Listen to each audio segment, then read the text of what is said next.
Italy's Prime Minister Matteo Renzi will be handing in his resignation today, this after suffering a humiliating defeat in the referendum that sought to bring about constitutional reforms and change the way Italy makes laws. The current system requires a law to be approved from both the parliament's lower house as well as the upper house, the Senate. Renzi, however, wanted to change the constitution and allow the executive branch to make new laws that only needed approval from the parliament's lower house. However, Italy's electorate rejected that and opted for status quo. CNBC's Jeff Cutmore and Julia Chatterley filed this report a short while back. Italian Prime Minister Matteo Renzi has announced he will resign after suffering a crushing defeat in the constitutional referendum.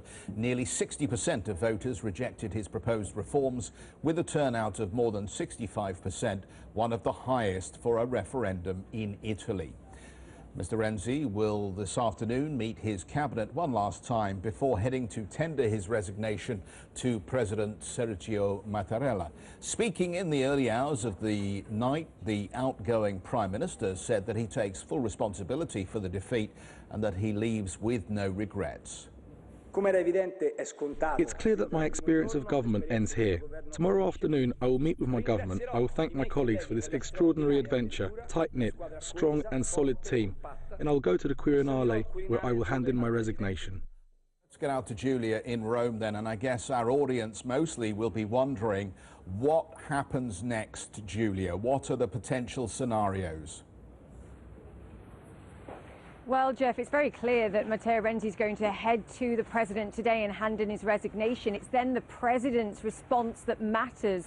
Will he accept that resignation or will he reject it? Now, if he rejects it, it could go to a confidence vote in Parliament, which could take a few days. So then it's kind of a wait-and-see game. But what you've got to remember is that all the other party leaders rallied together here to try and oust Renzi. So there's an overwhelming negative sentiment against him in Parliament. And not only that, of course, his own party in many cases were against him too. So it's a very tough one for Matteo Renzi. If that doesn't go to a confidence vote and actually the president accepts his resignation, obviously you've mentioned the five-star movement as well. They're saying, look, they're preparing to take over. I think you're going to get similar noises from some of the other parties about the idea of forming a coalition. So it depends. Either we go forward with this composition of government approximately and they try and push through the important things that need to happen now, the budget for 2017. They also have to tackle changes to the electoral law, or we get some kind of coalition. And I think the coalition one is important because I think every party here now, bar the five-star movement, have an incentive to change the electoral law to make it tougher for the five-star movement to get into power at some point in the future. Well, Italy